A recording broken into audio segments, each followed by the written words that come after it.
राहुल गांधी ने बस इतना कहा था कि देश का युवा, देश का छात्र और देश का जेनजी संविधान बचाएगा। उनके इस बात से इतना बवाल मचाया गया कि सरकार और मीडिया ने इसे देशद्रोही बना दिया। राहुल गांधी के पूरे ट्वीट से जेनजी शब्द निकालकर जेनजी को गाली दी जाने लगी, जैसे सवाल पूछना ही गुनाह हो। लद्दाख में हुई हिंसक घटना जिसमें 4 लोगों की जान चली गई, उसका ठीकरा भी अब राहुल गांधी पर फोड़ा जा रहा है। उत्तराखंड में युवा अपनी मांगों को लेकर सड़कों पर उतरा। पटना में भी ठीक वही तस्वीर। दिल्ली देश की राजधानी, वहां भी टीचर्स और छात्र अपने करियर की चिंता को लेकर सड़क पर उतरा, लेकिन ना कोई सुनवाई ना कोई समाधान, बल्कि सरकार की लाठियां खाने को मिली। ऐसे में अगर कोई नेता युवाओं की आवाज बनने की कोशिश करता है तो क्या वो गुनाह कर रहा है? और तो और सत्ता समर्थित मीडिया और उसकी ट्रोल आर्मी दोनों ने मिलकर ऐसा नैरेटिव गढ़ दिया कि मानो जेनजी का मतलब ही हिंसा और अराजकता है। ऐसे में आज जरूरत है कि एक तथ्य के साथ इस झूठे नैरेटिव की परतें खोली जाए, इसलिए इस वीडियो को आखिरी तक जरूर देखिएगा। शुरुआत गोदी मीडिया की एक मोहतरमा से करते हैं, जो क्या, क्यों और कैसे शब्दों का इस्तेमाल करके नैरेटिव गढ़ना बखूबी जानती हैं। इसका एक नमूना भी देखिए। क्या राहुल गांधी भारत में गृह युद्ध चाह रहे हैं? क्या तख्ता पलट से ही सत्ता हासिल करने की कोशिश में लगे हुए हैं राहुल गांधी? और क्या जेन जी के कंधे पर बंदूक रखकर अपनी सियासत को आगे बढ़ाने की कोशिश में लगे हैं राहुल गांधी? क्या शब्द का इस्तेमाल करके इन्होंने राहुल गांधी और जेन जी के खिलाफ पूरा माहौल बना दिया।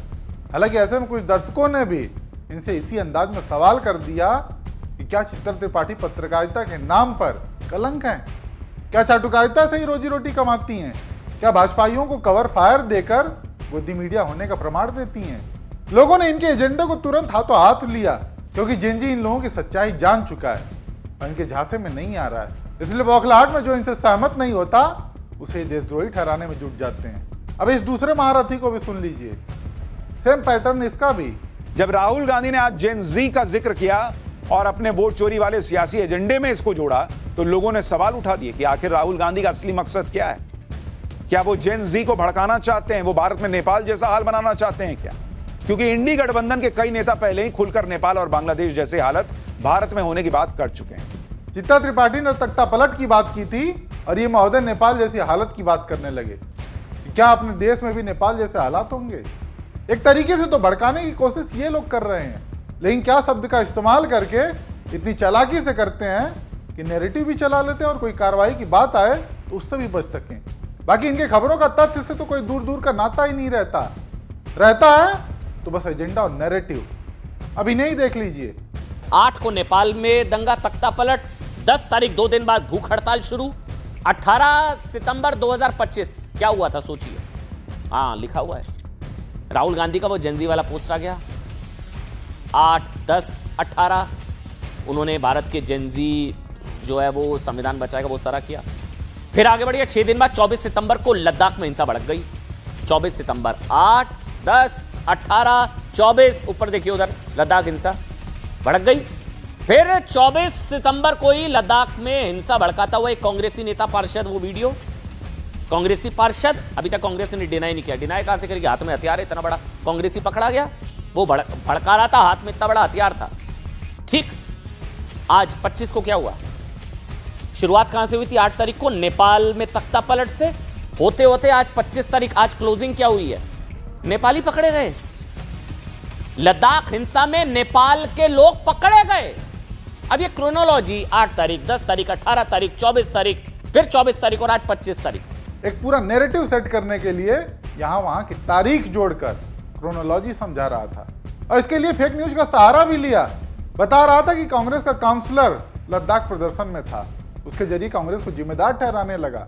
और यहां एक अहम सवाल कि क्या छात्रों का पेपर लीक हो रहा है, उसके लिए वो सड़क पर प्रदर्शन करने आए तो कांग्रेस के कहने पर आए थे, राहुल गांधी की जेनजी कहने पर आए थे।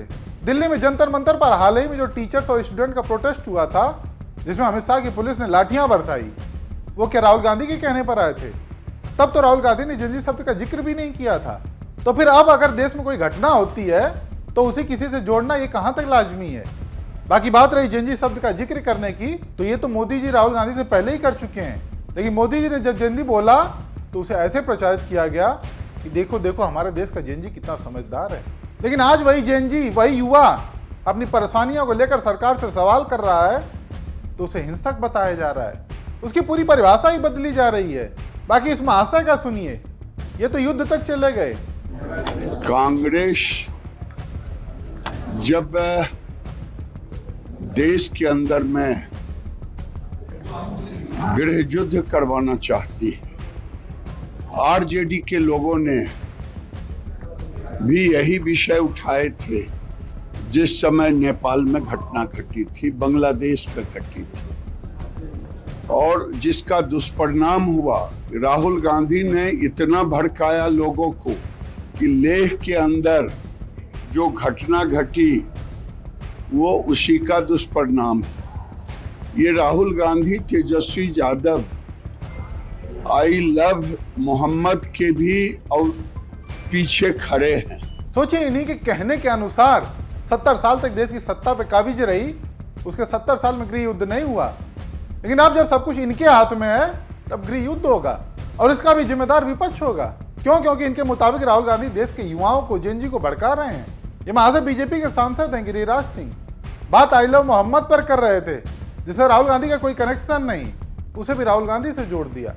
यही इन लोगों का पैटर्न है। जबकि जिस बिहार की ये बात कर रहे हैं उसी का एक सर्वे सामने आया, जिसमें पूछा गया था कि युवाओं की पहली पसंद कौन है। जानते हैं किसने बाजी मारी? राहुल गांधी ने। 47% लोगों की पसंद राहुल गांधी, जबकि दूसरे नंबर पर नरेंद्र मोदी 39%। बाकी बात रही जेन जी की, तो देश में पहले भी अपनी मांगों को लेकर, अपनी समस्याओं को लेकर प्रदर्शन होते रहे हैं। लेकिन आज जिस तरह से सरकार के खिलाफ उठ रही हर आवाज को मीडिया और पूरे सिस्टम के द्वारा खत्म किया जा रहा है, ऐसा इससे पहले कभी नहीं हुआ। इस वीडियो को देखिए और सोचिए कि कैसे जेन जी सरकार के खिलाफ हैं, और अब उन्हीं जेन जी को पूरा सिस्टम गलत साबित करने पर तुला हुआ है। ऐसे में वो दिन दूर नहीं जब ये मीडिया और सरकार हर उस आवाज को गलत साबित कर देगी जो इनके खिलाफ उठ रही होगी। हालांकि आप दर्शकों का इस पूरे मामले पर क्या सोचना है, कमेंट करके हमें जरूर बताएं।